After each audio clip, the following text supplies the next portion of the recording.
I on purpose didn't wear earrings, by the way. Okay. You've got one. You've got a paperclip. It's a safety pin. A safety pin. Sorry. What's a paper? A paperclip's much smaller. Oh yeah. That would be for someone that's more into stationery. Well, this is for people who are into sewing. Into nappies. All right. Well, we've started. It's begun. Oh, fuck! I didn't see that red dot now. Oh, yeah. No swearing? You can swear as all you like. You know, we're all grown-ups here. Well, you know what? If you were that would be on you for asking me on a podcast, to be honest.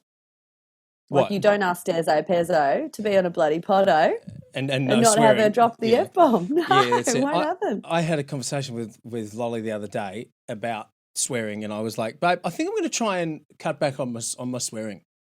I think I need to change my language a bit because it's currently fucked.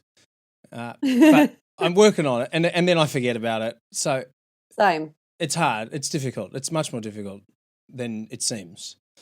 And it's funny when you're around. For me, it's older people. I notice how much more I swear because it's like I have some weird reaction after it's come out of my mouth, and I'm like, "Oh, that was naughty." Actually, like I could have easily have said that same sentence without saying "fuck." Yes, you know, it just happens so much. But it can be a very useful tool to kind of break the ice, especially with people of a very different generation. You know, you say something naughty or whatever it is, and then we're off and going. You know, people have a little laugh. They're like, oh, it's all okay, and it can be quite useful. It's very Van Wilder of you, and it's true. I watched that the other night, and I was Did like, you? Yeah. Well, social tools to break in. Yeah, I noticed you actually do that. I do it as well, but you seem to do it even more than me. You're great at it when you know when like because there was one time when we were hanging out with some people's parents from the show, and you Tim's folks, and they're wonderful, they're great, but you know there's people's parents, so you kind of know how like are we peers? I mean, I feel like we just act like peers, and I like to treat everyone as if we're equal. And I've noticed you do the same thing, and it's really great because you can hear other people go like, "Oh my God, did you just talk about a period to Tim's parents, you know, or something like that? That you can't talk about anything like that. You can't say the F word." I'm like, you get it, Mum. You've done it, you know. I can tell by your neck. Really deep-throated a cock or two. See, that's it. Statements like that, real icebreakers, you know. Yeah. We actually bonded quite strongly, I feel. Yeah, she told us. I'm going to go so far as to say I'm the unofficial adopted daughter that Tim doesn't know about yet. Yeah, he'll find out. He'll find out one day. So, how are you? Where are you? Fill us in on what's going on. You're kind of stuck in a cell almost. Well, yeah, I am. I'm in a government appointed motel, which is in Devonport, which is the top of Tassie. I took the Spirit over, and I'm on the day before I get released. So you're here for 14 days. But really, I feel like I've lost time, or like it's like you've got a phone and a calendar in there, but you get really confused and you're like, wait, what day did I come in? Because every day just starts to feel, it's just crazy. Like, we're in this room for 23 hours of the day. We're allowed to go out twice a day for half an hour each time that are scheduled times. So my time that I get to go out today is well, I already went for my morning one, but 3:30 is my next time to shine. So what? It sounds awfully like prison, actually. It's a lot like prison, but the only difference, I guess, it's more like solitary confinement in prison. To be honest, I've been in for the worst. Because I went for a prison guard. Yeah, I went for a prison guard job once, and I walked through the chill area of the prison, and everyone's just hanging out in a big common area, and like they have phones and TVs, and I was just like, this is a place is like it's free rent. Yes. Well, I mean, that's chilling out, people do that. Like, you hear about people who have got a horrible life, and they go, you know what, I can't. I'd rather be in prison where they're more comfortable there. Yeah. Yep. It's actually pretty sad that people have an existence that prison is preferred. But I guess even socially, if like you're getting along with people there and almost like-minded people, same interests, You like to murder, I like to murder. Yes, yeah, exactly. Bonding over common interest. How many have you done? Yeah. Oh, well, I got caught just before I was going to kill So Yeah, you got yeah, me. You got me. you Unless got I me. get out, and then I'll Yeah, catch up. yeah. But I mean, jokes aside, it kind of does make sense because a lot of people that are in those positions have a history of trauma, no matter how bad or not bad their crimes have been. So it actually does make Hmm. sense that they may, if they had a different upbringing and a different life, void of said trauma, perhaps they wouldn't be there. I mean, I firmly believe that they wouldn't be there. So it is interesting to have those almost. Obviously, there are people that are really fucked up and belong there, Hmm. but then I think there are a lot of people who never were really given a chance, and it kind of The like nurture unfortunately, versus nature sort of theory. Do you yeah, think, Mark?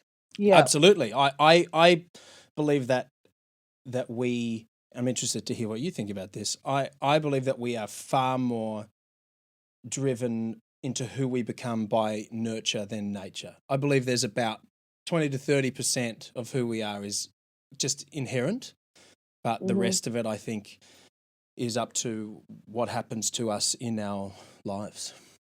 What do I you agree. reckon? I'm not a professional in this field, but Oh no, I am. I've I'm like studied. everyone Yeah, else. Yeah, you're a criminologist, yeah. I got by it. trade. Yeah, yeah, Been a brickie, been a criminologist. What yeah, else have I done? Dabbled in yeah. hairdressing. Yeah. Yeah. Sang some songs. I got it all down. Yeah, yeah, Honestly, yeah. I don't know what my next phase will be. Yoga teacher. yeah, Lolly. yeah. No, I think because I've watched so much of this, because I am really intrigued of the mind of a criminal to a severe degree, people that are, rapists or murderers. And I think that more often than not, when you go back into their history and their background, it really does look like the case of they had severe trauma, or they were abused, or their their parents even, before they were even born, maybe had something inside of them where they were raised in a horrible way. Obviously, Mm, that whole thing, that sort of cycle of abuse. And then every now and then you get someone that's just freakishly got really great parents, loving childhood, yes. super normal suburban family, and they just have like the thirst for it. Yeah. And they're the There's ones that are something most wrong. interesting to me, to be honest. I'm just like and it Yeah. must be a chemical imbalance, or Well, yeah. and I agree entirely. There's something fascinating, as horrible as those people are. There's something fascinating about them and how their psyches Mm. work. But I think that Hmm. we've kind of glorified those people and made it seem like they're far more common than they really are. Like it seems as though from watching some criminal psychology Yep. documentaries and that kind of stuff that like a vast majority of these people have been through traumatic experiences, almost all of them.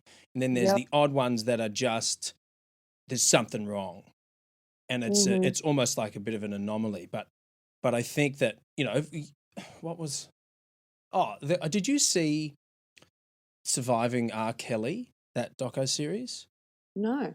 So it's quite interesting. He did obviously. I mean, you probably heard all the awful things he's done, like basically taking Is he a these. bit of a sex pest? Yeah, oh yeah, like taking these girls as well, using his status and taking these girls who are underage and kind of having them live all together in a house and but separately and almost in solitary confinement in separate rooms and having sex with them Oh my and God. and kind of What? convincing them that they want to be there. Oh yeah, it's a real mess.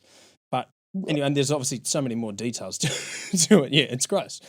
Um, but there was a section in the documentary where they talk about his upbringing because I was Oh, fascinated when we yeah, that, watched it, and I was thinking, I'm really intrigued to know what his upbringing was. Was he yeah. loved and everything was great, and he's just got something wrong with him? But there was this very short part of it where they talk about how he was, I think, raped by his sister, his older sister. Him and his brother. I think his sister was quite a bit older than him, and it kind of just brings that up, and then they just move on. Oh, Um, like that's just not a thing. yeah, Is yeah, that, like, like it we didn't. focus on that part for a second? That's like pivotal. Well, see, that's how, and I just kind of think like I'm not trying in any way to take away from the awful things that he's done, but I feel like if we want to stop people from doing it, we need to understand Mm-hmm. where it comes from. And it seems as though, 100%. yeah, a man to grow up and do horrible sexually related things to underage women who was sexually abused when he was underage. I mean, there's a Mm-hmm. pretty strong correlation there. Um, Mm-hmm. so That anyway, is that was awful. yeah, Like, every part of that is awful. Obviously, those poor girls and him Yeah, as a child, and like by your sister. Like yeah, that's so disgusting. yeah. It's just a perfect storm, and of course, Mm, it just seems to make complete sense that obviously not everyone who that happens to is going to grow up to do the things that he did, totally. but it makes Yeah. sense. And yeah, and it's just I just can always I can't help wondering if that hadn't happened to him, would he have done the things he had done?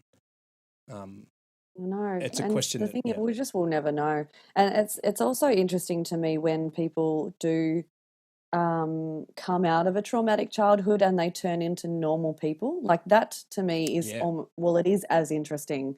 Like I'm shocked and in so much like admiration of people that can turn their life around after suffering so much pain and distrust and mm, just all the awful things, and then you just see them like be a good partner and be a good parent and be a yeah, good like just person in society. It's like everything is telling you you shouldn't be. Like, how did you do that? Those yeah, people should also be studied and like have TV shows on them. It is funny how we you're right, we glorify, I don't think not so much that they seem common, like it's a common thing, but I think we just glorify criminals, and people are just so intrigued by it because the normal person doesn't think that way, but the normal yes, person also hasn't suffered a crazy amount of abuse and turned their life yes. around. That's it, So it and would be that's yeah, nice to see totally. more of that. Yeah, I agree. I agree. It's just Maybe not that's as how Oprah got huge. yeah, yeah, right, right. She Well, was onto something in the yeah, 80s. yeah, she knew. Good old Oprah. Yeah, I okay. love So her. didn't plan on talking about that, but cool. Covering the big issues here. Um, Do you have plans to talk about certain things? so I have a little cheat sheet of things on my phone. Well, you can't see it. Yep. So if it looks No, like it's I'm screen. ignoring you, it's just in case there's stuff that I do In want case to something get more. to. Yeah, Yep. but we've never really had a problem conversing in the past, so I figure let's just see what happens, eh? I was excited. I was like, oh my God, I get to freestyle with Furzey. Yeah, That's what yeah. this podcast's called. Like, well, Freest. this episode's called Freestyling with All Furzey. right, cool. That's what I'll name it. Freestyles the Thursday. Okay, Yeah, perfect. cool. Um, Fun. okay, so we've covered sex pests. Um, the next thing that's the first one on my list. The next one, We covered Tim's mum giving blowjobs. yeah, yeah, we're all over it. We're all over it. You Love got a you, lot of Tim, if you're listening. You're a yeah, bloody legend, and your whole family. I wish they were mine. yeah. Well, they are. Tim's that kind of guy. He would share. He's He's very such a kind. sharer, Yeah, such a good guy. he's a good Apparently, his one. sister's a real pisser too. That's what made me feel like I could be like that, because they told me stories about his sister Claire having just a equally hilarious, crass sense of humor that swears, and I was like, oh, okay, cool, I can be Yes. myself. Now that I Yeah. know that, Yeah. Right. Right. they opened the door and I Mum and walked dad can through. handle it. Yeah. Yeah. Hmm. Totally. Yeah. What were you going to say, Mark? Oh, I was just about Tim's one of a good example. He's been through hell and back. Survived cancer, Hmm. almost died, and he's just Hmm. the nicest person. And it makes me want to spit. It's ridiculous. I'm surprised he's not more punchable. Yeah, yeah, like a cute. Mm. Like I kind of want to punch him because I love him so much. Yeah, yeah. I You want to know. strangle his neck. Yeah, yeah. I Yeah. want to talk about your tattoos Okay. because I'm scared of tattoos. So anytime I Are see a you? person, who's got heaps of tattoos, I'm always like, oh. Well, I mean, the first thing is like my because I saw you on the TV before we met at the show, right? For some Right. reason, Yeah, we because they hadn't. showed my blind audition first. Yeah, they want to get people watching. Mm. They know it's good for them. I mean, that's what you do. They Yeah, just used me. yeah, yeah, Porn. yeah. and They and would so, show me when I wasn't even on the episode. oh Did yeah, you yeah, notice that? yeah. You I got was heaps like, of I'm pretty airtime. sure I'm not on tomorrow night. And then everyone would be like, hey, I watched the show and you weren't on, but you're on all the ads. It's like, yeah, I don't know what's happening. Sorry Yeah. about it. Well, it's all the It's the tattoos. the magic face, and it's the tattoos. I mean, maybe it is. You Maybe it was. It's like we need one of everyone. yes, Let's stop beating around the bush as far as like a black guy, us partly like Papua New Guinea or something, like a partly yeah, Indian / is Chris Sebastian a bit Asian? We don't know. yes, yes, The white tattooed girl. yes. totally. I was the white tattooed girl, Yes.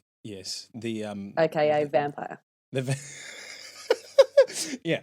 Slash. I can't believe Adam got the mullet, man. Like, Yeah. I thought that I would go on, I would be the mullet person. And when I saw him, I was like, I've been out mulleted here to the point of where people don't even know I've got one. They just think I've got hair on my head. It's not that your mullet isn't exceptionally impressive. It's just that you tick other boxes as well. You know, you got the tattoos, you got the kind of vampire witch thing going on.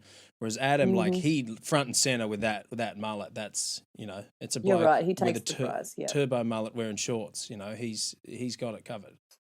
he does. He does it well. Yeah, I'm impressed. Oh yeah, he's. I've never seen like that's the peak of mullets. Also on his head too, it just works beautifully. You know, he's got a good size and shaped head for it, for sure. Yeah. If he lost a lot of weight, I feel like he runs the risk of being a bit of Joe Dirt vibes. So he just needs to stay, you know, bulked up and like that strong rugby kind of push. Yeah, he's the kind of guy where on the rugby field, you're like, I'm not touching that guy. I don't care. No, I'm not. I'm not going. Feel like having a concussion today, coach. Yeah, if he runs at me, he's scoring. I'm just going to step aside. I actually don't feel very competitive today. Yeah. Look at that. It's like Samson, you know, with his power. All his power came from his hair. Adam's got his power all deep down here, and he's just, you know, it's to be frightening. Did you ever daydream of shaving it off? His hair off? As a bald man, I daydream of shaving everyone's hair off. Gee, it's your secret mission, fantasy in life. No, but I really want to know why you're scared of tattoos, Mark. Can we just go to that? I can't stop thinking about, like, why are you? Well, that's a great question. So I saw you, right, and I was like, oh, she's on the show, and just like, oh, she's pretty good, and then I was like, oh, but she's pretty weird. Look at her, like she's got all these tattoos and stuff, and like, oh, and she's not afraid to cry on TV either, and you know. And I was like, I don't know how I feel about her. I'm very intimidated by her. She's very confused. She looks scary, but she's a big sook. Yeah. And then, so yeah, whenever I see someone who's got so many tattoos, I guess it's because I analyze everything. So like I research things way too much, and I have to know I'm making the correct choice when it comes to buying a coffee pod, you know, let alone getting something drawn on my body for all of eternity.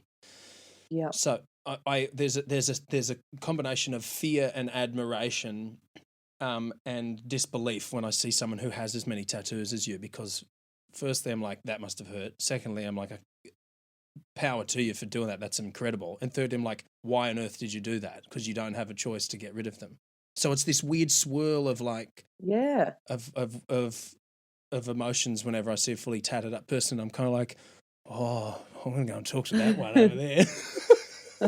He's such a freak. Yeah, totally. I mean, the thing is, these days, it's like you more often see a tattooed person than not. Yeah. You know, like I'm kind of a bit like, wow, that person literally has the cleanest skin I've ever seen, like not a tattoo inside.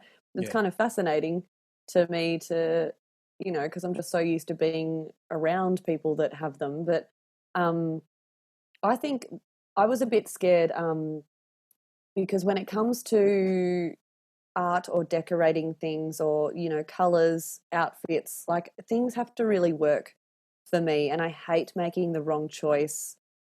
I don't like it when someone's wearing the wrong shoes for that whole situation. Like I'm just such a particular person aesthetically. And I remember when I was 15 and I got my first one, I was like, God, I'm kind of, and it was just a little Asian symbol, like so early 2000s. It's so embarrassing.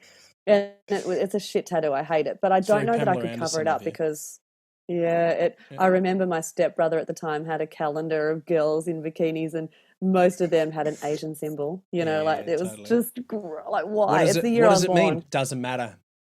It's not important. It doesn't matter. It's personal. It's personal journey. It's personal. It's personal. It's spiritual. Yeah.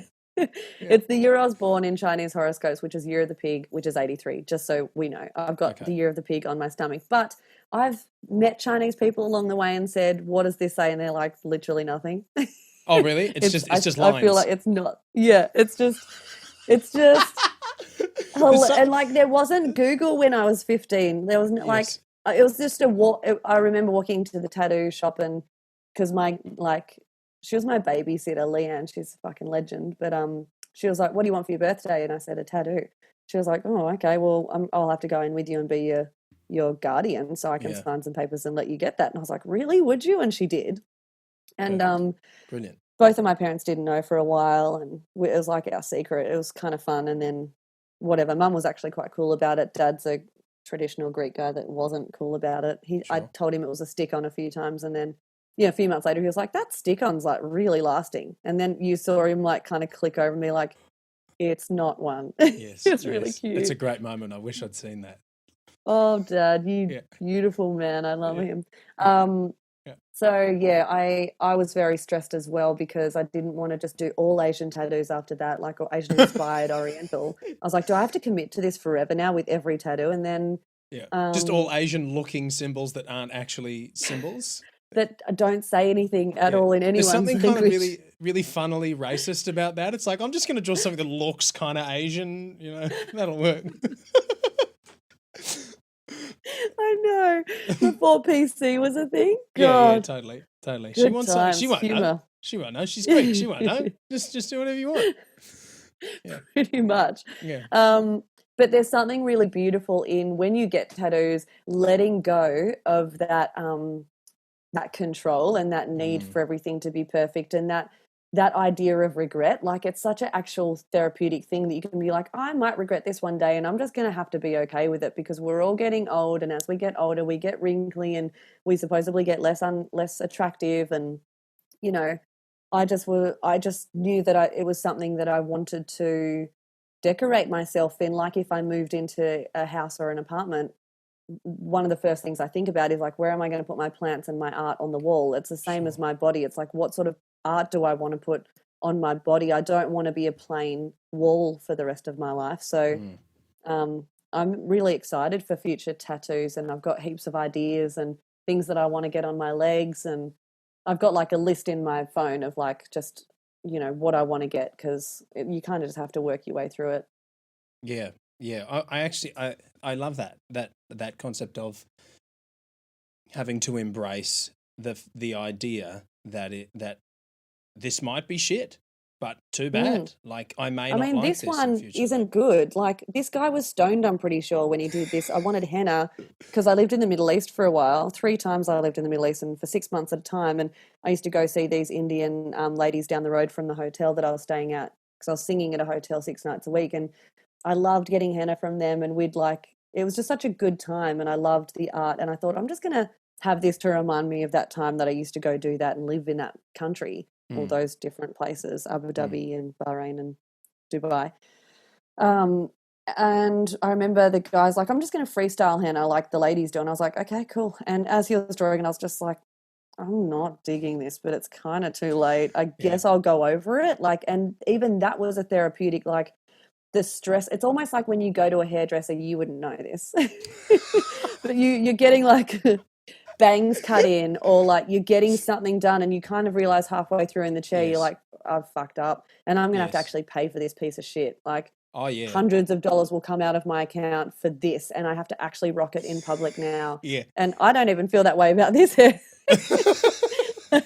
You'd be surprised how okay I am to rock this mullet. But Yeah, yeah. Well, you must have had some shockers then. oh mate, I've been, and all of them very much are on the side of lesbianic, let's be Right, honest. Like there's right. always something that's shaved or like, you know what I mean? Like Yeah, something. something that I love tank girl. Like girls that Yeah, have a cool. tank girl vibe is my jam. Yeah, cool, I just love cool. it. It's hot. Yeah. Yeah. So, what Mm. were you doing in the Middle East? Yeah, just singing contracts, almost like you know how people get cruise ship jobs and that's how they cut their teeth and Yeah. perform and know how to perform. And you know, I had a call from a guy when I was in my early 20s. We'd met actually in Hobart. I think he was running a couple of clubs there. He was a manager of a strip club of all things. And um, my best friend at the time was friends with the guy that owned the strip club. And this guy was like the DJ. Um, Chopper Reed was actually in that strip club a lot. Like we used to hang out Wow. um, quite a bit. Yeah, that was a weird time in my life. Like Yeah. I grew up very quickly like I've been in a lot of really bad situations that I am surprised I'm alive. You know what I mean? Like it's just my life is fucked. Yeah. But so hanging out with My life Shane is and fun. Chopper Reed and my friend Rena and Dale, the guy that, and just bonding and hanging out and drinking and stuff. And he got a job in the Middle East and they were like, we need a singer over here. We need a girl and we just need kind of Aussie rock. And so Wow. he knew that I could sing, even though I'd been in a couple of bands, but I wasn't really doing that much. So how old were I you when actually, you first went over there? I'd say I was 21. Wow. That would have been Yeah, a I would crazy guess. culture shock. Yeah, it was interesting. It was very interesting. Like, I mean, I think even just having my dad who's Greek and Greek Orthodox, and there's something about like he's married to a Muslim lady now who's from Singapore, and Greek Orthodox and Muslims, I can kind of understand it, like a lot of the male energies felt like my dad's energy, so I Mm. wasn't shocked about that. But yeah, it was pretty weird, and I had to fly over during Ramadan the first time, which they're just so much more strict about everything at that time. Like there's no chewing gum in public or eating in public, drinking. You've got to wear long sleeves and no holding hands, Hmm. definitely no Wow. kissing, Wow. kind of no touching between partners actually, like at all. It's really disrespectful. So Wow. I remember I'd Googled um because there was Google by the time I was 21. It was years later after my first tattoo. um, I was Googling what to do, what not to do. I was freaking out. I actually went to see a psychic. And as soon as she opened her front door, she was like, whoa, I'm seeing bars in front of you. Bars represent a contract. You have to sign a contract. She was like, I'm getting a yes. It's a good thing. You'll be fine. You'll be safe. Sign the contract. And I was like, let Thanks. me in the See ya. house. What else have you got Yeah. to say? Yeah, I was Yeah. hooked. Yeah. Um, Wow. which actually a guy one of my best mates in high school's dad killed himself, and he came through on that same reading. She was like, a man called William's here, and I was like, I don't know William. She was like, yeah, he's passed over. He's saying to say he loves you, and please don't forget him, and he loves you. And I was like, and she was like, oh, Bill, he just said it's Bill, he doesn't go by William. And I was like, oh my god, yeah, he was like a father figure. Like my parents split when I was young, and I spent loads of time at my best friend's house all like through primary school. Did you ever just have that friend in primary school that you just always at their place and Yeah. sleepovers and stuff? Yeah. Yeah, that was them for me.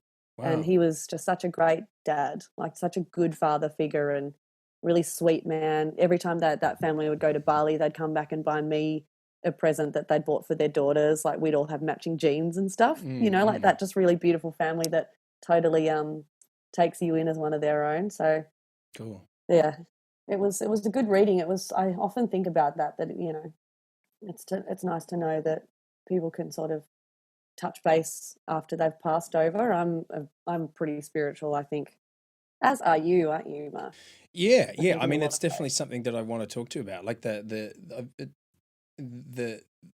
the hippie shit. Like the mystical Hmm. experiences is something that you kind of got to pick your audiences with who you talk to about it. But I've Oh never been yeah. to a psychic, so how do you feel about that stuff? What's your take on the tarot cards and the psychics Hmm. and, and that kind of world? Oh, look, I think that with everything, you should have your wits about you. I think people take the piss out of it and make money from it, Yeah, that just want to be seen as someone that's psychic or intuitive or in touch with something that you're not in touch with or has access to something that you want. So I think a lot of people get taken on a ride, and it gives spiritual people or psychics or people that are have an actual gift, it gives them a bad name because yeah, like I guess it's few and far between, but really, I think my actual honest opinion is that everyone has the ability to tap into a certain level of intuition I and, agree. your third eye opening and kind of being, it's almost like a sixth sense, like, that we all have it, but we're probably more often than not maybe raised to shut that off because Absolutely. it's magical or make believe. And I think Yes. when people are raised, it's that nature nurture thing. When you're raised in an environment, which I wasn't, but I also wasn't not. Like my parents don't have any sort of spiritual things about them, but my mum's best friend, for example, she's really intuitive, and her best friend even is like a full blown psychic. That so when I was little, I heard a lot of stories of like things people. My auntie, my mum's best friend, she'd seen her father a few days after he'd passed away. Like he just sort of like appeared before her, and I think she touched, like she reached out to touch him, and it was freezing. Like the air where he was standing was just ice cold, and then he just looked her in the eye and disappeared. I actually get chills every time I talk about that or hear that story, because Auntie Jen is not, she just doesn't talk shit, you know what I mean? She's such a straight up person. You would love Auntie Jen, Mark. Like she's just the absolute best. And she's the mum of Reen, the one that I was talking about before, the best friend that, you know, we're hanging out with Chopper. She's just, a legend. And I think I experimented with Ouija boards, I guess, when I was a teenager, but I was also a stoner at that point. So there was always a part of my brain that was like, is this happening, or are we just that stoned that we think this is happening? But also I think that drugs, especially hallucinogenics, open up this pathway that wouldn't necessarily be open if you're in your right mind. Completely. You know, and so it's almost like how animals and children see and react to things. It's because they don't know that they should have shut it off, or that that's not real, or that would be stupid to believe that. You know. So I find it all very fascinating, very interesting. I think there's far too much out there for it to all be a pile of shit, you know. Same way I feel about aliens. Like it's just, it can't be not true. I don't think that people are that bored that they fabricate this stuff and then live their life by it. But for me, with tarot cards, I believe that everyone is literally just walking fields of energy, as is everything that's alive or living has an energy to it. And energy feeds off or bounces off each energy. So when you're putting your actual essence and energy into a tarot deck and you're shuffling, or, you know, say, like if you go to a psychic, they'll ask you to shuffle the cards and you're kind of thinking about certain questions, or kind of just letting whatever your heart and your soul's feeling, just sort of trying to focus on pouring that energy into the deck. So then when they start to like lay the cards out, if it's a good psychic and if you've kind of been like in the right headspace and you're feeling open and ready to experience something wild, more often than not you do. And like for me, I remember just before my marriage really started to fucking suck, I went to see a psychic. And I don't know why I went to see her. It's like, maybe there must have been a couple of red flags, and I must have just been feeling like something was around the corner. And she started to read the cards, and she was like, oh, I'm feeling anxious. I'm just feeling like, sick to my stomach, betrayal, your life, it's going down the drain, down it goes. It's a mess. And I was like, what? Oh, here we go. Where's the sugar?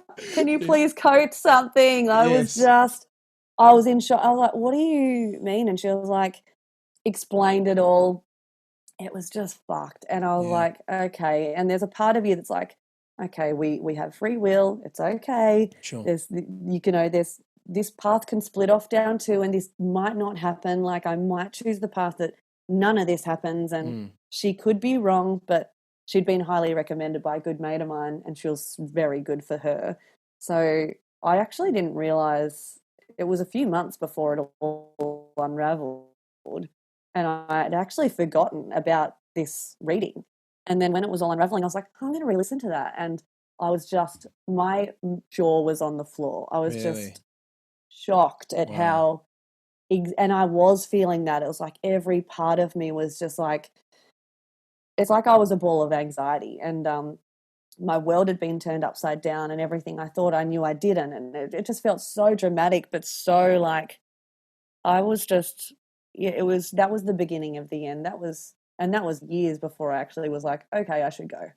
Sure. Sure. Yeah, I mean, I don't let go of things or give up on things so, like very quickly. I've been with a narcissist and I stayed in that for 2 years. Like I just get really sucked in. Yeah. Yeah.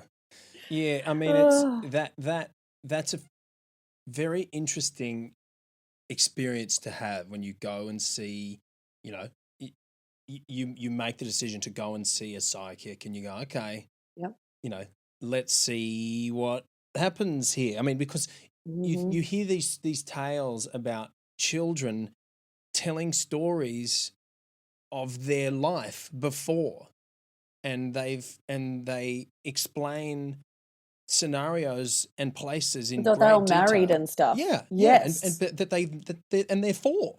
They've Why isn't never. there a TV show on that, by the way? Well, That there is probably is. I fascinating. bet there is. There's Yeah. this hippie network called Gaia, which I just recently subscribed to, and I'm loving it. There's you got to take it all with a grain of salt, but it's all that kind of shit, and it's Oh, amazing. that's awesome. I've been meaning to tell you about it because I'm like, Stella's going to froth Yeah. on this. Yeah, it's so good. I'm surprised you haven't sent it to me. I'm Yeah, yeah, so glad to hear about it. it's killer. It's Cool. killer. But yeah, so you hear these stories like as a child, and it makes sense that children will experience this because, as you were saying, they haven't been taught what's real and what's not, and what they should put Mm. their energy into and what they should ignore.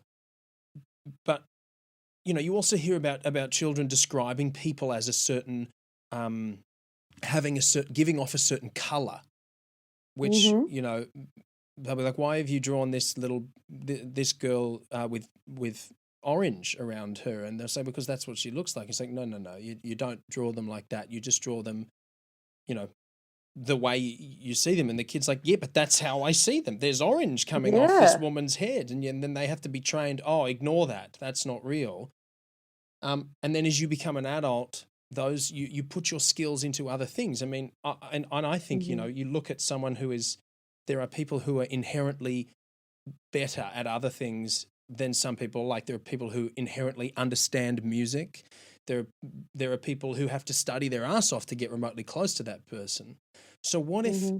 you put your energy as a young child in an environment with people who are encouraging you to strengthen your intuition, as well as having an inherently strong sense of your intuition? You combine those two Mm, together, who knows what we could be capable of? Like I'm I not, know. yeah, I'm not prepared to say that people being able to read other people's energies and understand things about them by being in their presence. I'm not prepared to say that that's not true. I mean, I think Mm, it's all good and well to go, well, we can't measure it with science with a measuring machine because there's no mm, numbers. That doesn't mean it's not real.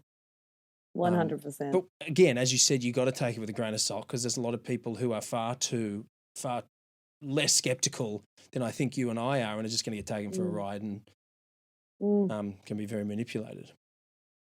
Yeah, and it's sad, but I think one thing that's good about it all is almost like having faith in religion. It can bring some people some element of hope or some kind of feeling of safety that, Mm. if you do go see a psychic and the psychic says you're just going to have a beautiful life and, oh, you're meeting the love of your life soon. And, Mm. that's kind of beautiful. It's like maybe that was worth the $50 and maybe that person walked away going, yeah, I am lovable and I am going to, and then that energy just in itself could possibly draw that towards them, like, Absolutely. because we are magnets. So, Yeah. even the people that are full of shit, I guess if they're putting some kind of positivity into someone's heart, like it's hard to have a problem with that. But Yes, yes. And we can, I guess people can argue all day about whether or not it's true, and they've measured, they've seen something that is real. mhm, But I agree with you. It's kind of irrelevant.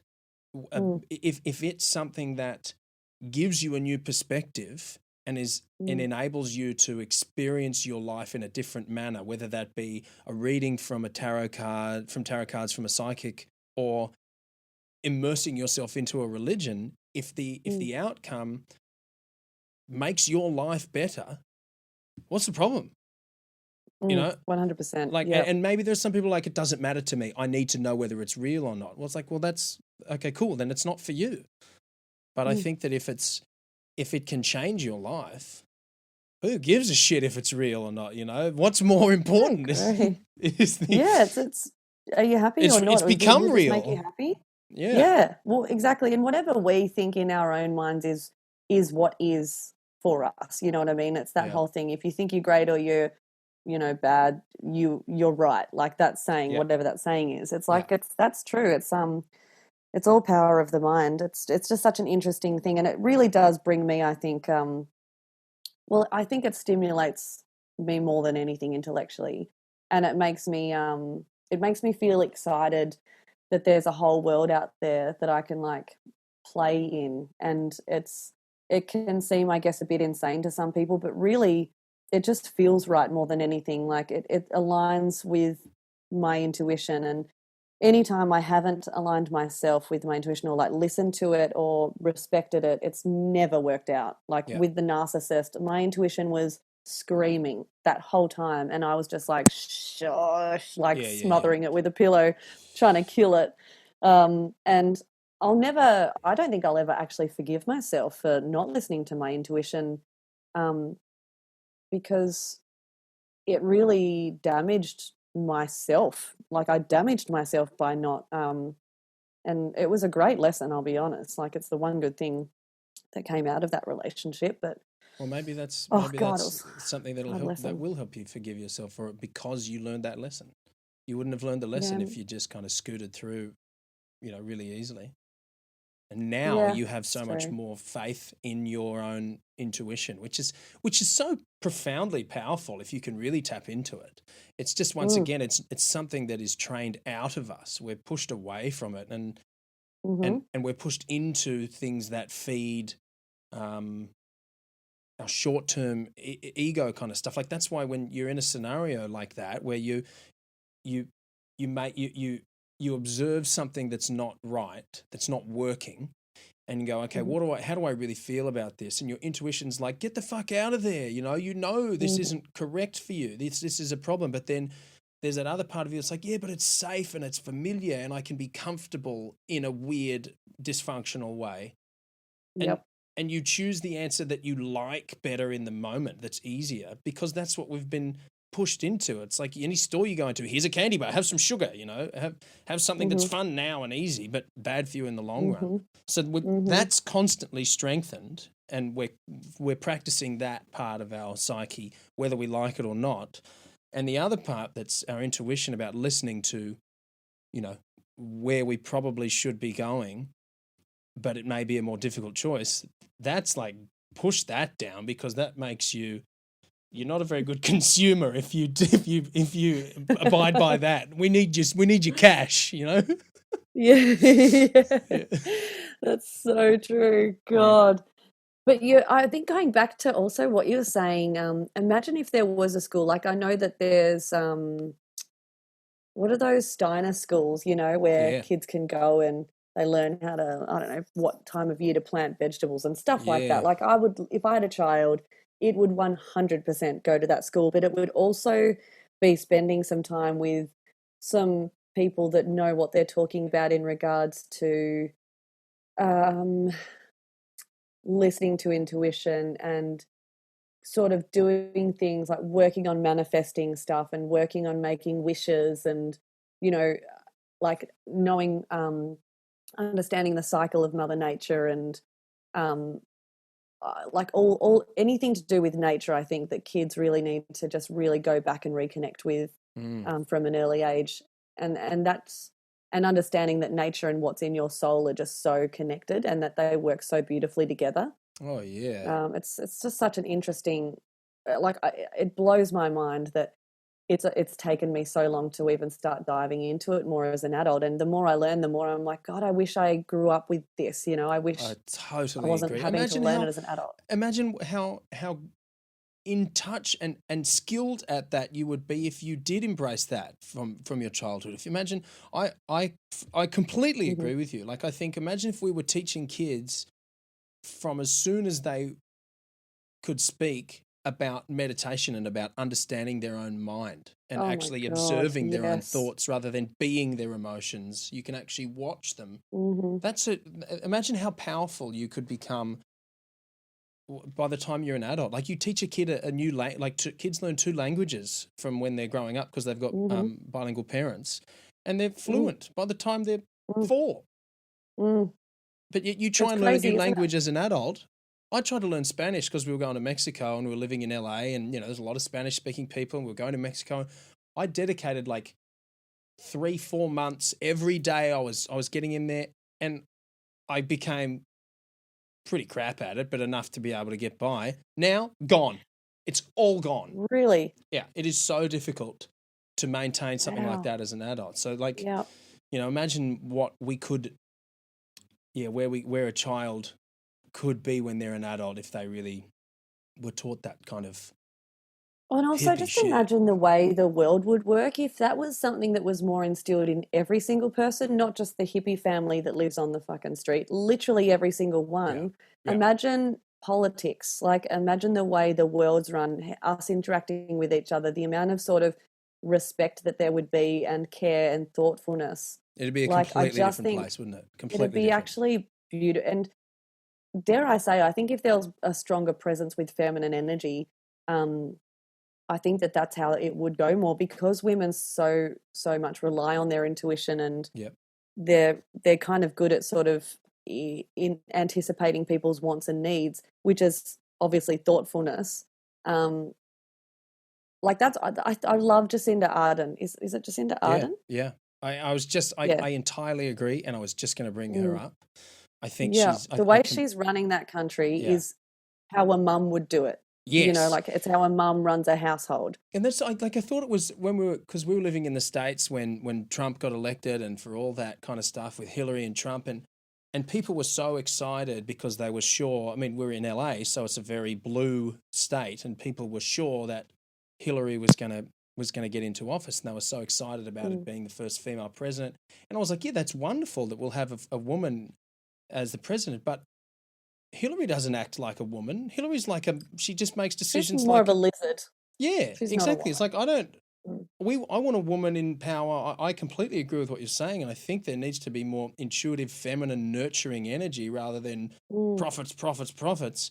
But it's like you're not going to Mhm. get it from Hillary. And no, I'm not pro Trump whatsoever. But it's like they're just Not at as all, no. which healthy drink That do you the want, Coke or Fanta? I don't want either of them. They're shit. literally Just because she's give a me a glass woman, of like water, idiots. yeah, it's Yep. like, mate, I want her to behave like a woman. She's not. She Mm. was kind of just, I don't know. Look, that's my take on that. But I completely agree with you. Like, it's the energy that a woman has, and Mm. men can do it as well. Your Oh, for gender sure. doesn't really matter, but it's Not at all. more inherent in females. And I completely agree with you that feminine, Yeah. nurturing, intuitive energy has really kind of been squashed, but it's coming back. It's making It's a kind. Then look, I think that's why I'm actually so excited about diving more into the which part of who I am and who my lineage is, as far as all the women that have come before me and all their blood running through my veins, all of that history, all of that being burnt at the stake, being silenced, being raped, being murdered. Like, I yeah. actually looked up the definition of because I was writing a song and I was like, that saying like cut the nose to spite your face. I was like, I wonder where that came from. Like I often get Oof. sidetracked with songwriting because I'm trying to think of a way to say things. And it actually came from, I want to say the 12th century. It could be 14th, where a nun heard that Vikings were coming and they didn't want to get raped. They didn't want the nunneries to be raped. So she was like, I'm going to disfigure myself so all these men don't come in and rape me. Wow. And she said to the other nuns, I suggest you guys do it too because they're coming and we will get raped and probably murdered. So let's turn them off. And so they all, like, she cut the nose off, she split her lip up, like just completely disfigured her face. They all did it. And apparently the story goes that the Vikings were so disgusted at what they saw, they just trapped them all in the nunnery and burnt it. So they Wow. just all died anyway. And I like every part of the woman in me and all the women that have come before reading that, I've got chills again. Yes. I was just like, fuck, we've suffered a lot of fucking pain and so much. Like, it's just when a guy says this day and age, well, why didn't you just stand up for yourself in the relationship? It's like, gee, I don't know. It could be the thousands of years of history of like being silenced that we still fucking struggle to Yeah. like get it out of our mouths. And like, that's why when you're about to get raped or sexually abused or hit, more often than not, women kind of freeze. Like there's Yes. that fight or flight, but I think it's fight, flight, or Well, freeze, it and I'm a is. It actually freezer. is. There's all three. It's fight, flight, or Yeah, freeze, right. and that's Yeah. why there's this. It's quite common in court cases for the argument of the who's defending the rapist, saying, "Well, they didn't do anything, so I thought Yep. they wanted it." It's like, yeah, because they were frozen stiff. And you're offline. Your conscious mind is just gone, and you're just like, Yep. you're not really even there apparently, and Yeah, it's you sort of check out till it's over. Yeah. which is 100%. definitely a defense mechanism. Makes sense. So I don't have to be here for this because this is going to be traumatic. Yeah, and then you end up being traumatized anyway. Yeah. It's just so ridiculous. And I laugh. Yeah. I can laugh because I'm a sexual abuse survivor, and I'm not shy about it because I definitely had those thoughts when the worst one that ever happened was when I was 17, and part of me was embarrassed and shy and really just like, did I ask for it, or did I bring that on myself? And you know, am I the weakest person I know because anyone else I know would have fought their way out of it or would have outsmarted it, and like it just wouldn't have happened? And so many things go through your mind. But now as an adult, I'm just like, nah, fuck that shit. It just shouldn't be happening. Guys shouldn't be doing that. Like, and this was like I would put it on the lowest sort of side of, in rape severity, you know what I mean? Like for me, gang rape is like there and mine's like there. Right. Wow. So it's not completely down there, but it's whatever. It's a horrible experience.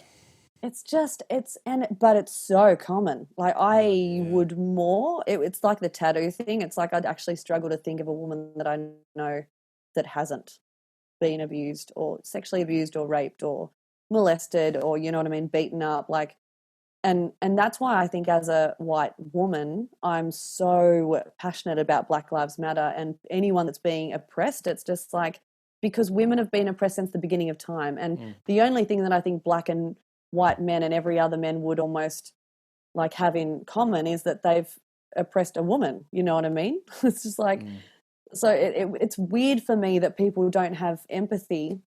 I understand why a lot of white guys don't get it, because there's never been a time, or they don't have like thousands of years of history often of being oppressed over and over and over again. Like there may be a time in history where they've felt powerless, but I can't. I'm not a historian, but actually I've never heard of it. Like I don't think the roles have ever been reversed. And there was like, a couple of centuries there where, black guys had all the power, and then, it's never been a real power struggle. It's just always been the way. And white guys get so offended by this conversation. It's like, I'm not saying it's you. I'm talking to a white guy, and I know you don't feel offended or attacked because it's not you, and you don't believe in that, and you don't, that doesn't align with your morals and values, so not to be offended. It's like when people say to me, oh, most tattooed people are like, I don't know, in a gang. It's just like, I don't feel offended when people say that because I'm not in one, and I've never been in one. I just don't. It kind of goes over my head. I actually think that and what we're talking about with that kind of systemic oppression of a gender or a race comes actually back to the kind of society and world that we live in. If we could get back to that thing where we're teaching children about their own emotions and their own intuition, and they grow into an adult who has those skills, I mean, it would be a completely different dynamic between people. Whereas when you have children that are taught the opposite, it's you got these the outcome is inevitable, and it happens that males are physically stronger on average and sexually more aggressive. It's just and you combine that with an environment where people, going back to like the 12th century, and where life's pretty fucking hard as it is, and you've got the system set, forget about it, you got no chance. So it's like whether or not the males want to do it or not, it's like, this is what you do. You don't go around, don't you dare tell your mates that you think this is not okay. And there might have even been scenarios where they're all like, you know what, maybe we shouldn't be doing this, but no one says a thing. It's like, imagine being a homosexual in the 12th century. Oh God. Like you can't, it's just like, don't even go there. You can't go there, or you'll get killed. Mm-hmm. So it's I mean, people literally just getting killed for the gender they are. Like, it just still blows my mind that if a woman was healing someone through herbal tea or herbal medicine or food, and someone found out that someone got better because she healed them, she was a witch and she died.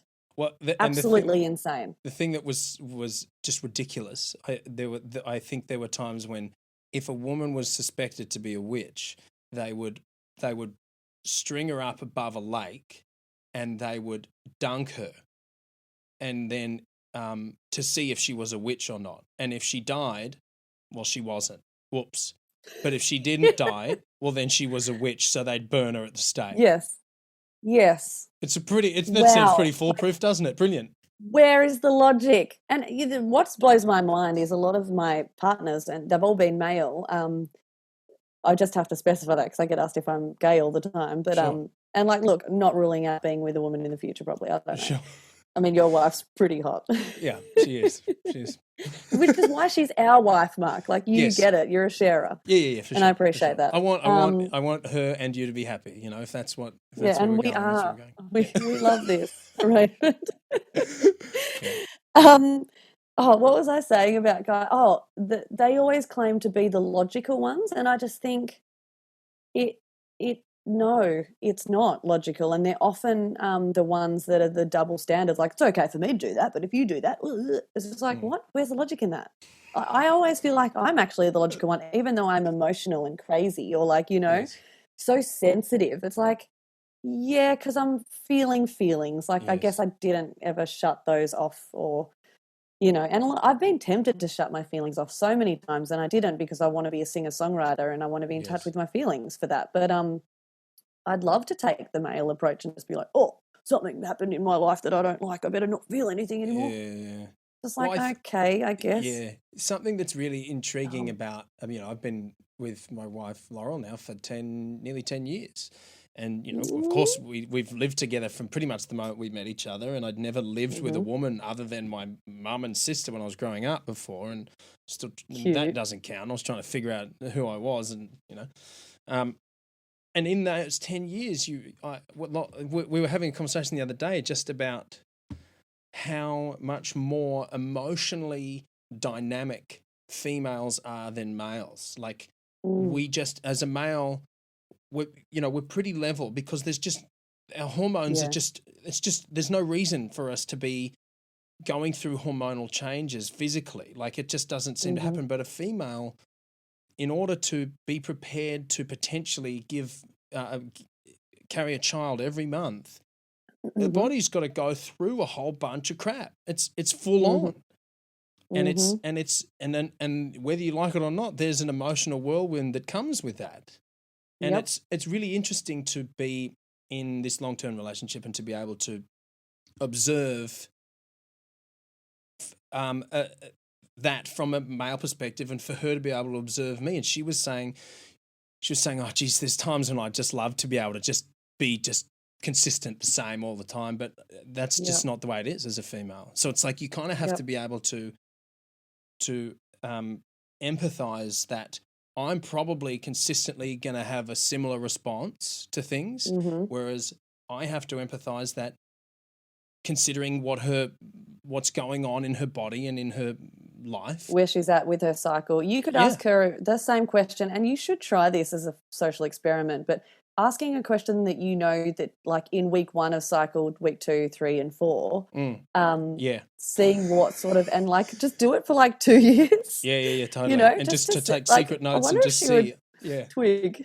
Well, and the thing is, like, and we can, I'm sure that, if you don't understand that as a male, we can very easily go, this is bloody, I can't keep up. It's all, I can't win. I can't win with it. It's too much. It's like, well, that's true. But also, if that doesn't happen, the entire population dies, because someone's got to, because someone's got to be able to go through some hormonal shit in order to grow children. That's the way it works, man. Okay, that's the price we pay to be alive. Shut up. Yeah. Shut up and here's a beer. Yeah, exactly. Have a beer. Go and watch some sport. Oh, man,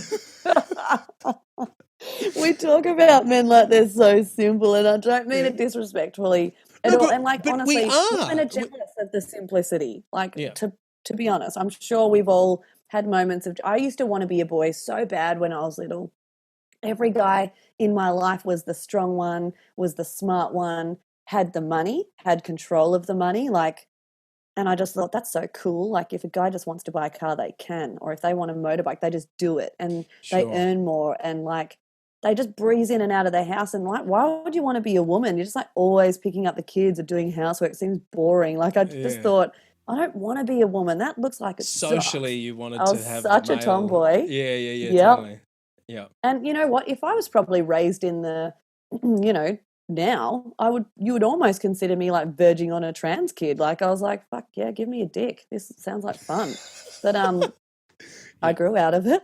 Yeah. Not saying that trans people grow out of it. Obviously, I if mean, you some want to some be people do. I someone, you mean, be it's someone. yeah. I Some mean, people it's do, but like I don't want to minimize anyone's emotions or feelings if they feel trapped in no, the of wrong body. course. But I definitely had thoughts, is what I'm saying, of being trapped in the wrong body. And I started to embrace my feminine side only recently. I would say when I was 30, did I start to think, I love being a woman. I love having these emotions. I love the gifts that it gives me. I love that my body is like literally in tune with the moon and the Mm. universe. Like it just started to blow my mind, and I started to look into like your cycle and all of that magic. Like, and again, women used to be, I think, it used to be sort of more respected and admired that you could create life with the help of a man, Mm. and you had these kind of gifts like with intuition and knowing things about your body and other people's bodies, and you could just kind of nurture everyone's bodies. It's such a beautiful thing. And then somewhere along the line, I think with the patriarchal system, periods became like the worst thing to talk about. Blood became just, like it's like it became illegal, and it's just like, guys, we know what this means. It means Mm. creating life. Why are we shaming people for this? Mm. Like it just blows my mind, and which is why I always hashtag like tampon emoji, because I want there to Yes. be a tampon emoji. Yes. I drew a Yes. tampon on my roller skates with blood coming off it. Like, I just think Brilliant. I'm not gonna Would the not emoji talk have about it. blood coming off it, or would the emoji be just a bit, would like a You clean should one have a with the choice. string? You have the choice. Well, you Yes. should have a choice. So that was so one would As a you would woman. use that you're not menstruating, and the other one is I'm on now. So Yeah. just bear with Yeah, me. you just send that to your boyfriend or your girlfriend and be like, FYI, when I get home, do not fuck with this because I am on the brink. Start the movement. I'm about it. That'd be. I mean, I'm sure people would abuse that emoji, but I think it certainly has its applications. People abuse everything. People abuse Yeah. the word narcissist. People abuse the word flu, which is a real pet peeve of mine. It's Oh like, yeah. oh, I've just got the flu. I'm staying home from work. It's like, If you've no, you had the fucking flu, don't. You've got a cold. yeah, the Yeah, flu you is. know. Yeah, you could die. People often die from the Brutal. I've flu. had it once. I Yeah, I thought I was going to die. It was like, I it's think I was horrible. sick for, I can't remember. It was a blur, and thank God my sister had just moved from Tassie to Melbourne to be with me, and it happened on the Spirit of Tas. Like, we thought I was seasick, and then she was like, "You're not that. Like, Mm. something's really wrong." By the time we got to Melbourne, she had to drive me, which she'd never driven in Melbourne before. And I do like try to explain to her where the doctor was, and I was sitting in the car, and I just remember I was just so wet and cold and hot, and I wanted to spew, and I Yeah, didn't even want to sit in the doctor's office. And he saw me, and he was like, "You've actually got the flu. You just need to go home." And there was not much they could do, and she just gave me hot washes and cold washes, and I was like that for a good 10 days, and I could barely eat that whole time. Like, I lost so much weight, and I was brutal. so dehydrated. And she was terrified. She was just like, "Well, welcome to Melbourne, me, and what that my sister's gonna fucking die." Yeah, yeah, yeah, Oh, it was yeah, awful. yeah. Actual And yeah, influenza is horrendous, mm-hmm. as opposed to I've got a little sniffle, I've got the common I've got a cold. sniff. Achoo, I've got a flu. Yeah, yeah. But then there's another thing, the man flu, which you'll never understand, which is actually just a moment where we feel like, you know what, all this bravado, it's gone. I just want to be held by my mother, and my mother's not here. So my wife or girlfriend or female friend, it's your job, and just let me be a child. Okay, you'll never understand the Yes. pain I'm going through because I've got a cold. Give me my peanut butter sandwich and cut them in squares. So it's exactly it. Spot on. Spot on. Oh, that's so cute. I Yeah. actually love when my partner, I don't have one right now, but has a man flu. I love to be needed and I love to nurse people. Like it just fills me with so much joy Yeah. to see them be so cute and pathetic. Like, thank you. Yeah, Like, yeah. cup of tea here. It's just like, oh, baby. Yeah, because I then, love we've got it. to get our strength to, get the masculinity back after that. Gotta chop some wood. Oh. Go and chop some wood. Yeah, go Go to my accountant job. Yeah. That's right. Got to go and divide and conquer. Yeah. All that kind of good stuff through a calculator. Stuff that only real men can do. Yeah, totally. And get paid at least, let's be honest, 40K more than a woman. Just saying. Yeah. Someone told me yesterday that in America, white men get paid at least 10 times more than a black man. Did you know that? I didn't know that. I heard Apparently something. the average wage is about 40,000 for an American black man, and the average wage for a white man can be anywhere in the $100,000 to $140,000 range. So I think from the little information that I know about that, and it doesn't change the problem, it just changes the where the problem begins. I think that because this is apparently the same thing for women, is that I think that it's actually because men, and probably white men, get jobs that just pay better in general. It's not because if a man or a woman were to do, or a black man to do the same job, they'd all probably get the same pay, but it's just that, perhaps black people and women don't get those jobs. That's one of the things that I heard. So it doesn't change the fact that there's a gender pay gap or a racial pay gap, but it's probably, the opportunities are much more prevalent for white men. Yeah, 100%. And even from an early age, I think and I've noticed this in my family, where you would help your mum do things around the house, the boy can do whatever they want. You know what I mean? Like, and, where even, I guess, a black kid might, maybe his parents are uneducated. So when he asks for help with his homework, the parents can't help him necessarily. So his grades suffer from an early on. And I think that there needs to be big changes in the education system, so they're getting way more help and encouragement, because we're trying to undo, like, from pretty much their parents on, of like wrongdoing and like mistreatment and inequality. Yeah. It's not just going to change because that kid's going to the same school as a white kid all of a sudden. It's like, what about their parents, their grandparents, their great-grandparents? Like, what's the history there between this black kid and this white kid? Yes. Already, it's from the day they're born, it's like never going to be equal. Yes, that's right. I mean, and it comes, it goes back to that same thing. The system has failed us, and it's failed some of us far more than others. We are really lucky, actually, to be born in this country and with this skin, and even as a white woman, and like going back to you saying it is changing, it is. I'm feeling like a lot more feminine energy / spiritual energies coming up. It's rising up and it's doing heaps of healing work. Like, it's like the earth and like the environment's been so damaged, and society's been so damaged. It's taken such an extreme. So now all this spirituality sort of coming out of nowhere, it's stronger than ever, and it's all connecting. It's like it's like magnets that are just going, and it's just coming together to join forces to be like, it's like a video game. Like we're going to have to like join forces to beat the bad guys, and like we outnumber them 100%. There's no reason why these really shit people with shit morals and values and ideologies are ruling the world. There needs to be a revolution. Which I believe is sort of happening in America right now. Well, there's they are not backing down. No, it's and the funny thing is, we felt it before it even happened. After moving from the States to Australia, there's just this general dis-ease of unease being there, like just a tension, just walking to the shops and back. That really we didn't. Wow. We were able to just breathe a sigh of relief when we got back to Australia. So even checking Yeah. that privilege as well as being able to come here and have the life that we have is a real blessing that I'm very much aware of. I mean, and also going back to when you were living in the Middle East, I'm sure there were times when you're like, wow, this is a different planet for someone like me, So it's quite fascinating when you can observe those Oh, things. it is. It is. And it's fascinating when you look back on it and you remember having all those intuitive thoughts and feelings and like, I can't explain it, but something is so up. Like what's Yeah. and then you see these turn of events and they're unfolding and it's just like, oh, that's what was up. Like, Mm.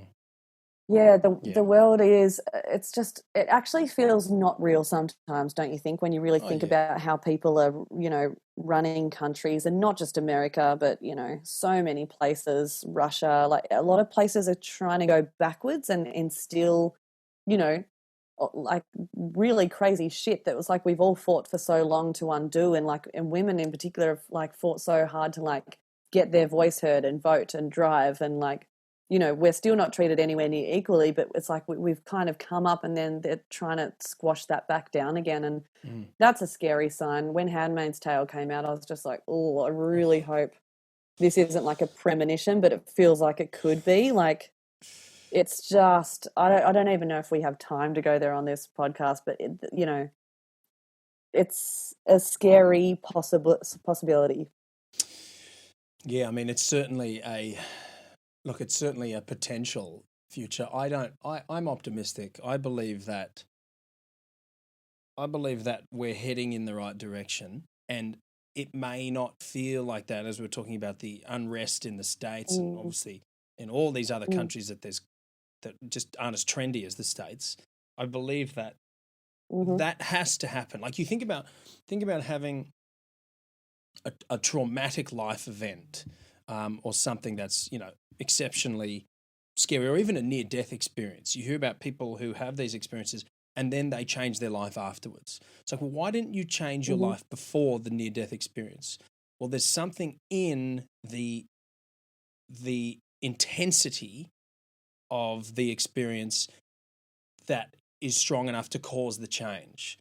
And it's almost always negative, unfortunately. Pain is, but yeah, that's where that mantra that I try and adopt it, pain is growth. So if we can 100%. zoom out time on a timeline and look at what's happening in the States and in the world in general, as messy and uncomfortable and painful as it is now, it's Mm-hmm. so necessary for us to be able to learn lessons and move forward. Otherwise, it's just the status quo. That's so true, actually, Mark, and that gives me a bit of hope too. And it makes me think of straight like the first thing that just pops in my head is veganism. It's just like that's such an extreme thing for people to think about doing or living their life Yeah. like that. And it's like it's just the pendulum, honey. It's like when the pendulum's over here and we're killing billions of animals a year and torturing them, and the environment suffering so much because of this choice to just have something delicious in your mouth. Mm. The pendulum swings over that way and everyone's like, let's not have any animal products whatsoever. You know what I mean? And everyone's like, that's a bit extreme. Like I could be a vegetarian, or like I can cut out blood, or I could stop wearing leather, but I'm still going to eat this. Or it's like people just try to find ways to do a little bit, but it's not much. But and which is still, to be honest, a little bit is better than nothing. Yeah. I would say I'm vegan, but I definitely fuck up from time to time, and I hate vegans that come down on vegans about not being vegan enough. It's just like, don't be a dick.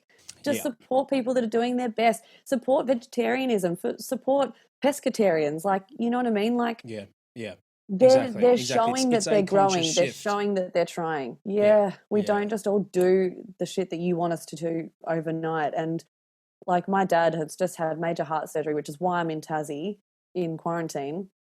And he's definitely, more and more I speak to him, he's so excited for me to come and look after him, which is the point of me being here. I'll probably be here for a month. But Mm. I'm like, I'm only feeding you vegan stuff, Dad, because all the research I've done, like cardiovascular disease, it's veganism can cure it, slash eating meat is more often than not the big reason of why people are having heart attacks and dying and There's a all lot of that stuff. information So out there about it. Yeah. Yeah. so much there's so, and even on a moral standpoint, it's just like it's kind of hard to argue with the vegan morals. It's like you can argue as much as you want that you like the taste or that, Yeah. you know, you think it's a bit extreme. But at the end of the day, and let's go back to when we're children, children love animals. They adore them. You grow up and you want to hug a goat or a cow or, you know, your dog or your cat. And I've seen a lot lately, it's really bizarre actually, but a lot of people my age that have children have told me that their kids actually prefer a vegetarian diet, but the parents are so used to cooking with meat. And often kids just like avoid the meat part on their plate because they're like, I don't want that chicken, especially when they make the connection that that's the chicken that's in the storybook that we're reading that's really cute. Yeah. You know, the story about the chicken and the tortoise. Tortoise? Turtle. You know, like tortoise. tweetus. A turtle. Yeah. Total. I think it's interesting how many children want to be that. And I was saying to my sister, I was like, can't you just support more? Because my nephew's one of them, and actually niece. They're both really kind of making that connection now. They're at that age, and she's like, she was a vegetarian for a while as well, my sister. So she gets it, and she totally supports me being vegan. And she, you know, I think she wishes that she could be a bit more, but she's just in a bit of a habit, and it's easier for her and it's easier for the family, and she doesn't want to have to cook 4 different meals. And I totally get that. And sometimes it is just like survival mode when you're a parent. You're exhausted. You know, the last thing you want to have to think about is like, I don't know, like reinventing people's meals. But yes. I I agree with you. Like Laurel and I actually were both pretty strict vegan for about 5-6 years, I think. Wow. And just recently we've kind of dropped the ball, more me so than her, but it doesn't change the fact that deep down I know that it's the right thing to do. You know, like I kind of think there's a very big difference in being kind of in harmony with your environment and going out and fishing or going out and hunting an animal and using all of that animal, because firstly, the animal's going to die naturally, and it's probably going to be a lot more savage than if it were hunted by a human. And secondly, you're kind of in a symbiosis with what's going on, whether that's kind of how nature works. But the factory farming thing, I mean, it's just torture. It's a Holocaust, you know. It's just over 100%. And over and over again, and it's so dark. And isn't it? People don't want to, and I was one of them. Like, and I am still one of them, even though I feel like I've made the choices to. It's like I feel like I've got to get out of jail free card now. It's like I don't have to watch that because I don't have to educate myself to make the right choice because I've made the right choice, and I don't want to watch those documentaries anymore. So I'm like I feel I'm constantly battling with myself every day, thinking anytime I eat meat now, which is not that well, it's more often than I would like. And every time, and I'm always going, I need to watch some docos again because that'll just snap me out of it instantly. And I was like, I don't have to see that because I'm doing my bit, because it is traumatic. It's horrible. The stuff that I've never sobbed so hard. Earthlings in particular, I was just like uncontrollably sobbing. And I remember my husband at the time, when he was like, why would you do this to yourself? Like, do you love crying or something? And I was like, I think I'm doing it because I want to know what the fuck's going on. I think I'm literally just educating myself, and it's making me have this really severe reaction because I love animals. Like, why have I eaten them my whole life? Like, I'm such an animal person. I want to be an animal activist. I do. I want to spend, you know, a lot of my life making things better for those beautiful creatures. And like, we treat murderers in prison better than we treat an innocent animal. Like the way that they punch and kick animals and prod them with electric shock things, and you know, because they're not obeying them, you know, to go to their death. It's just like, are you guys insane? Like, people that work in abattoirs, I don't know if I could. If I met the love of my life in the future and everything was going really well, and then they're like, yeah, I work in an abattoir, I'd be like, this conversation's over. It's like, I can't trust that. How have you switched your emotions off so much?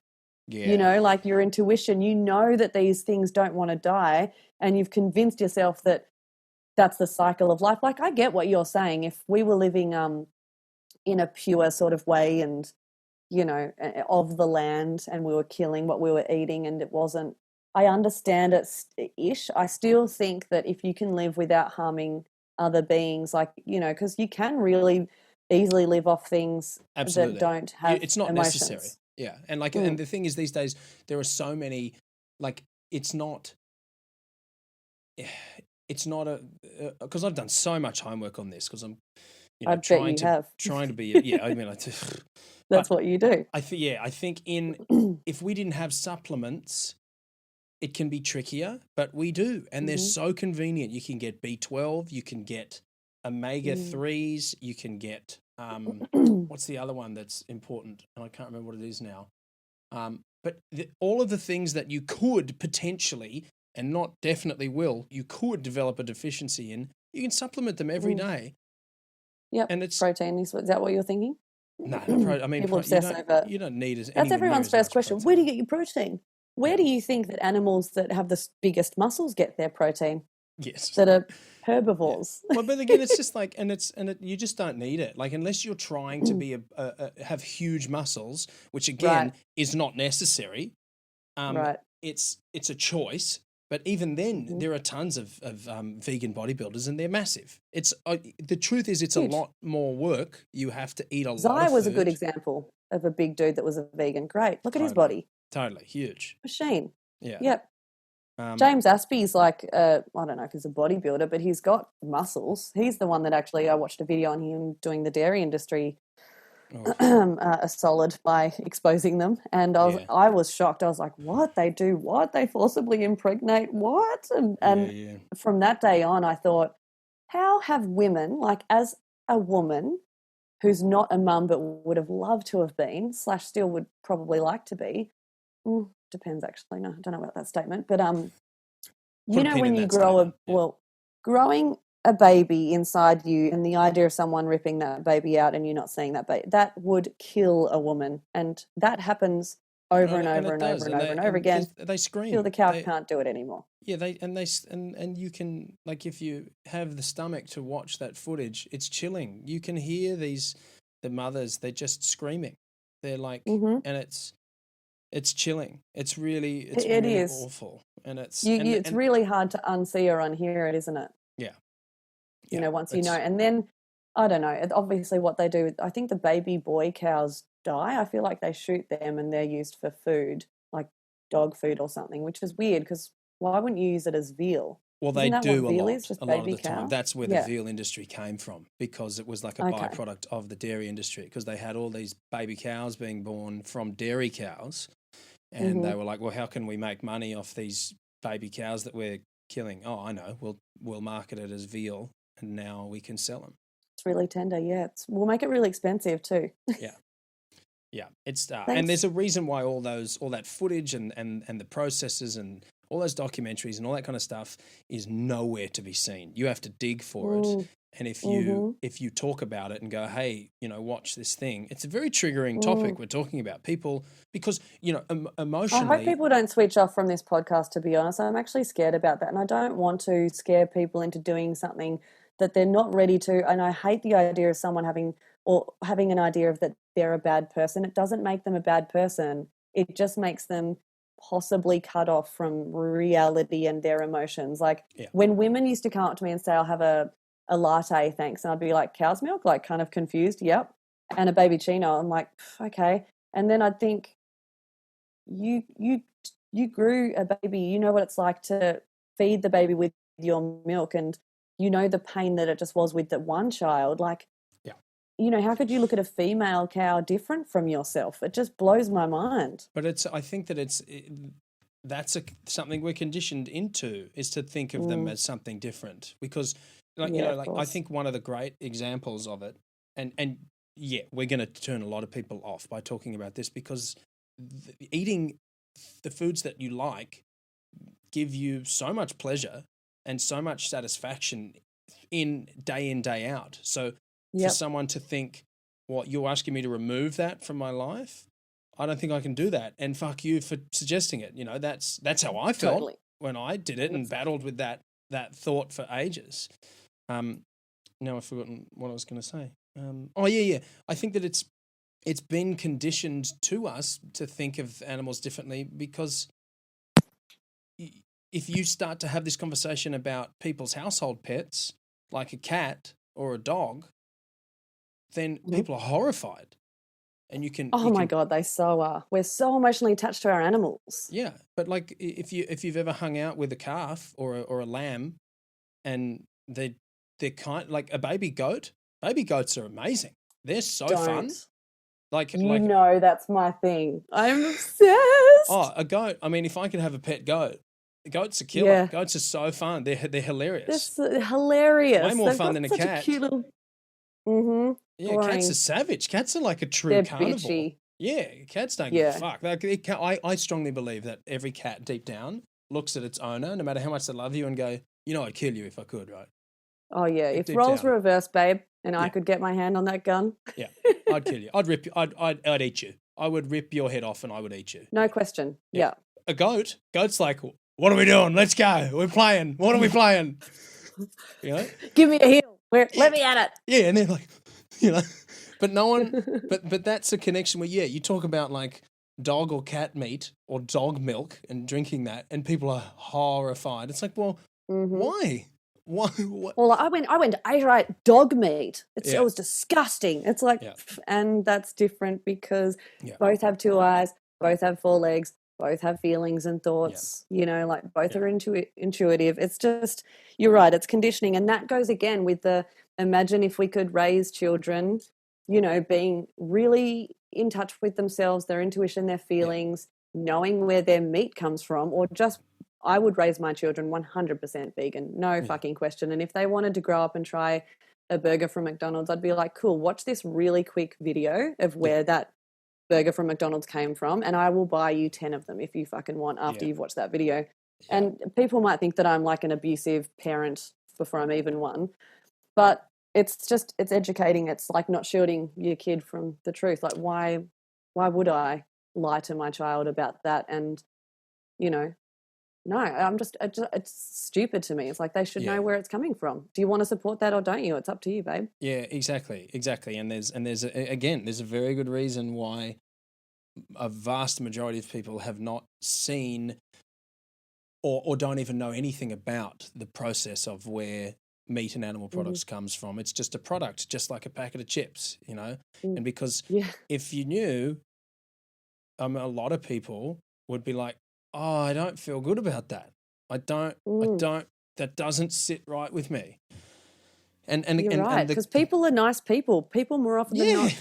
If you saw someone outside your window dragging a cow down the road by its back legs and then trying to bash it in the head and try to slit its throat, you can't tell me that you know someone that would just be like, oh, flick them $20 and get some of that later. You wouldn't. You would run out there and go, whoa, what are you doing? Stop. Or more importantly, not a cow, a dog. Let's say it's a dog. Because then everyone would be like, you have to stop that immediately. It's like, why? No, I'm getting lunch ready. Yeah. What's wrong? We'll use all of it. We're not going to waste it. Yeah. We're killing it humanely. Yeah, that's a good one. Yeah. How does who invented that? Who's responsible for that dumb sentence? That the funny thing is too, sense? it's like you're using the term human. What do you mean? What does a human have to do with it? Is that how you kill humans in a nice way? Like, it doesn't even make any sense. It's stupid. It doesn't. Yeah. Yeah, it's so That's dumb. a ridiculous one. To pivot, how cool's your music video? Hey. Oh, I reckon it's pretty. I'm pretty happy with it. I think I had a good team working on it. Yeah, really? It's so you too. Like it's so out there and it's wild. It's great. It's spot on. Like how did that come about? Like where did you? Because you were like lightning fast on that, and the production value is great. There's a lot of work that's gone into it. It looks awesome. Like, tell me about it. Well, I'll let you in on a little secret. You know how we had to go on The Voice twice? It was like at the start of the year, and then there was a hiatus, and then we had to go back after we realised COVID was a thing. Yeah. Mm-hmm. It was in between that the filming actually happened. Oh, you sneaky squirrel. See, I thought you'd done it after. So you'd already shot it. Yeah. Yeah, cool. That makes sense. Yeah. So I'd released the songs in May on Spotify and iTunes, and My Baby Burns was just most people's favorite. So I thought, let's, well, my friend Tom, actually, who was the creative director, was like, let's do a film clip for it. And I was like, I don't really have the budget for that. Like, I'm not rich. I've been struggling financially pretty much since I, left my husband, and I'm working as hard as I can and just trying to make ends meet. And I'd had problems with housemates, like getting someone in, and just all these things. Plus, yes, just dropping 15 grand on a music video is a tricky investment sometimes. Yep, and especially one that's that, like the ideas he had, and that clip alone, like having the kind of people that we had on set and the special effects crew and everything, that would have cost, if I had have paid for it what it should have been, it's estimated at around 100,000, like just to pay for that many people's times and money and effort. Yeah, it's ridiculous.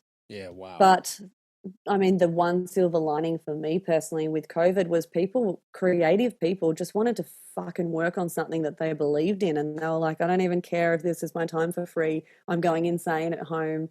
Give me a project that I can sink my teeth into. And so me and Tom gave them a project that they could sink their teeth into. And we'd talked and like come together on the storyline of it. And I wanted it to align with the lyrics as much as it could.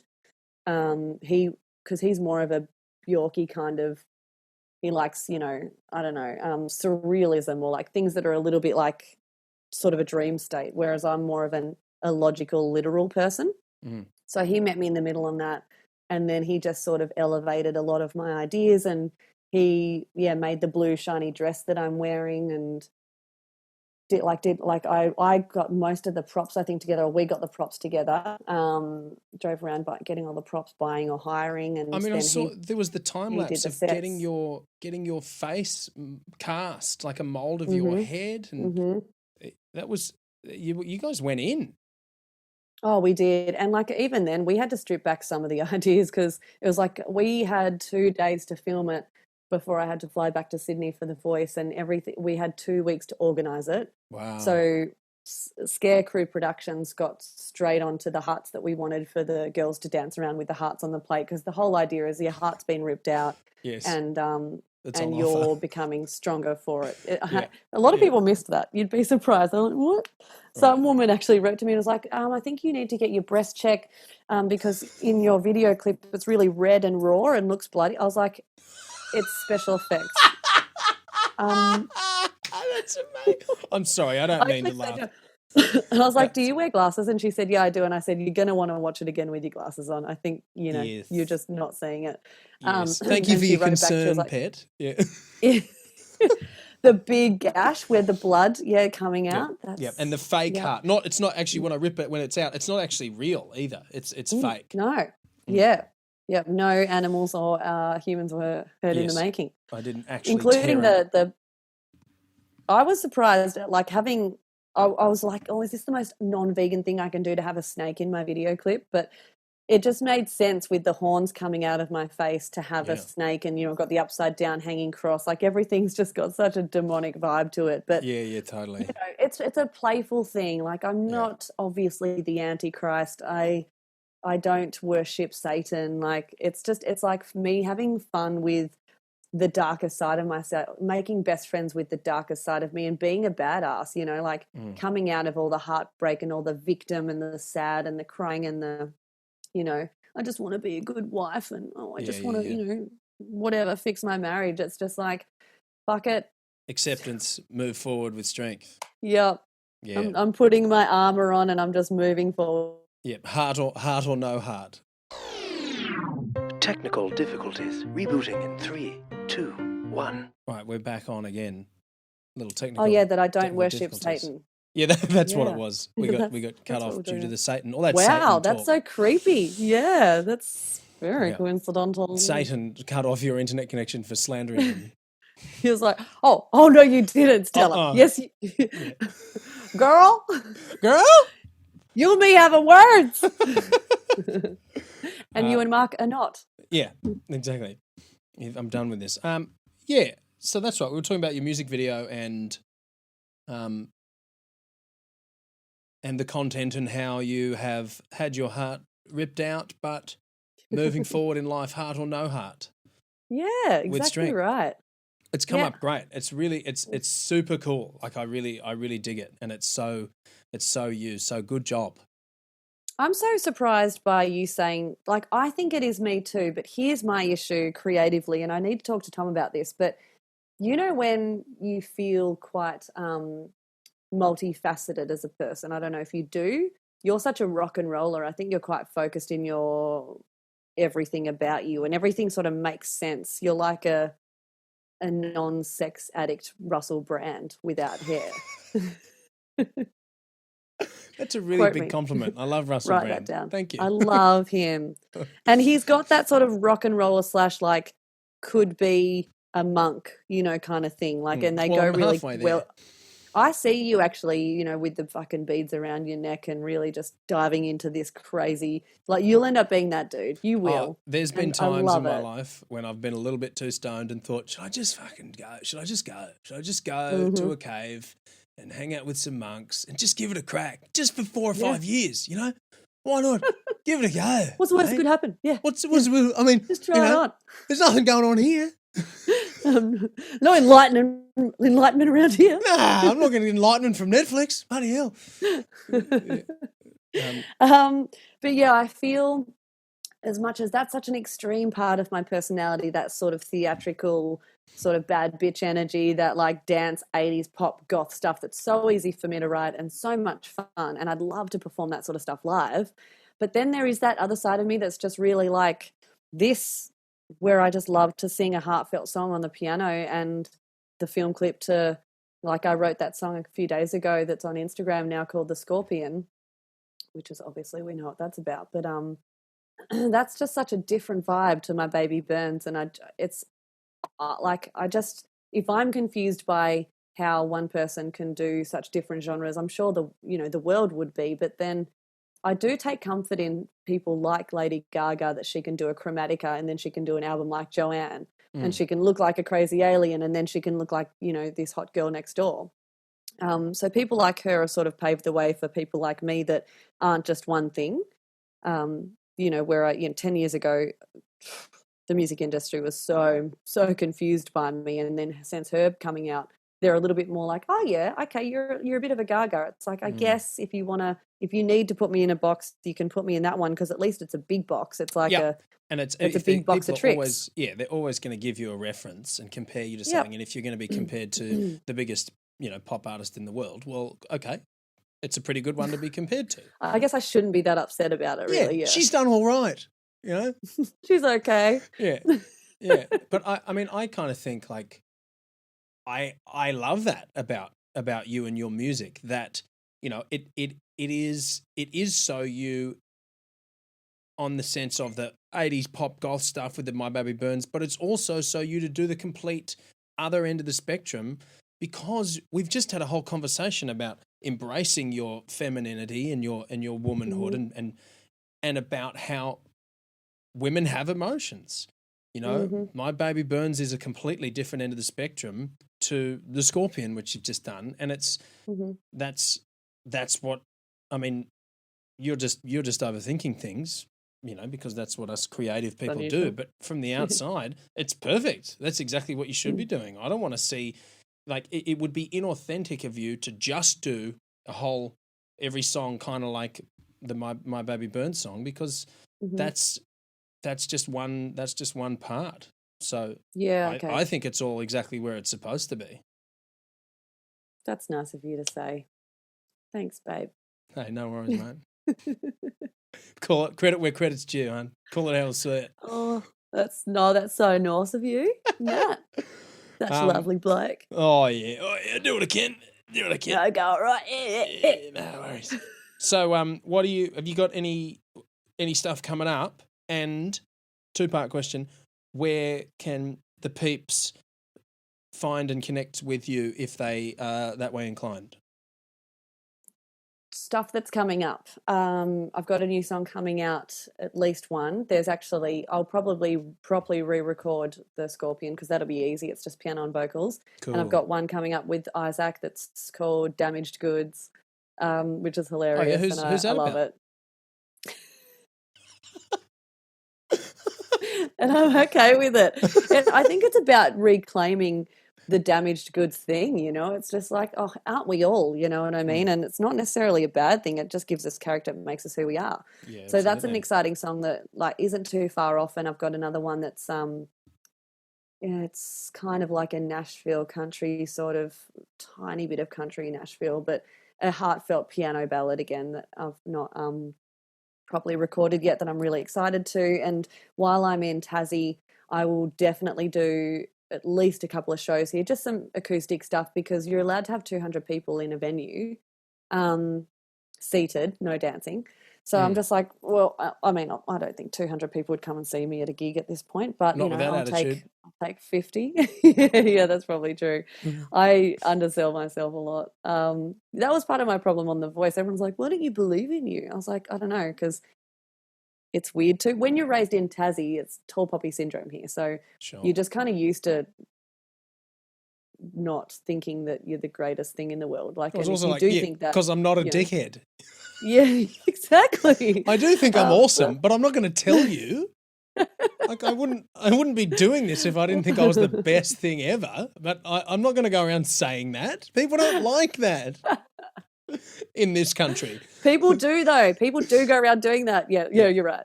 Yeah.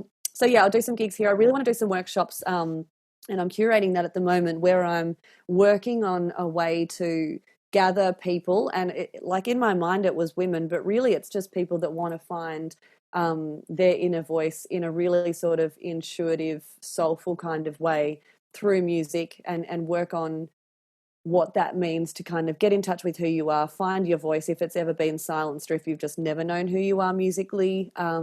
And you don't have to be necessarily a singer or a songwriter or a musician. You could just be a person that feels a bit lost, and using music to kind of bring the essence of you out. So I really want to work on that, a workshop of that. And I'm getting back into vocal coaching, which is really exciting, because my vocal coaching is almost like that. Every session is like we just go soul searching, and we connect and we sing like we mean it, because I think there needs to be a lot more storytelling in singing, rather than, was that note perfect, was that run perfect, was was my tone perfect, is my technique. It's just like, babe, I don't think it was ever about that. Music and singing, like, yes, it's really exciting and fun to break it down, it's good to be a technical nerd sometimes, but that's not what I offer, and it's not what I'm good at. So I think I'm attracting more and more like-minded people that just understand me and get me, and I can offer them something that they're looking for within themselves. So I'm really excited to do that.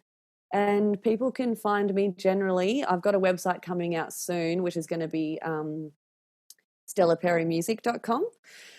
So all of my offerings will be on there, whatever shows I'm doing, the workshops and the vocal coaching. And obviously Facebook, I'm on there, Stella Perry, and Instagram, I'm on Stella Perry, which I have been spending way too much time on Instagram as Stella Perry, because it's like I obsessively have to get back to everyone that messages me. So it just takes a lot of time. Yeah. And people, like, I've had this one girl saying, how do I get in contact with Delta? And I was like, babe, I think the thing is, if she got back to every single person in her life that contacted her to say, I love you and you're amazing, she would literally never be able to put the phone down to write the songs that make you love her. So you just need to accept that these people that are out there creating content and things for you to enjoy and consume, they can't do both or everything all the time or get back to you. So I actually hope that I get to a point where I'm too busy just being in the recording studio and writing songs and being amazing. But truth be told, I have had some downtime, especially in quarantine. But yeah, I just do try to make time to get back to everyone. So if people want to connect with me, I most likely do that through Instagram. I tend to get back to people a lot later on Facebook, because I forget to check the messages in there. Yes, me too many platforms. Yeah, isn't it? It's a lot. Yeah, it's hard. It's hard for to try and keep track of all the ways that you can reach out to people. So it's but good on you for responding. You seem to have a very passionate and active community going on with your socials, and it's really nice to see. And I've seen you do your Instagram lives and chatting away with some people who it's really a healthy community that you've got going on there, Stez. So good on you.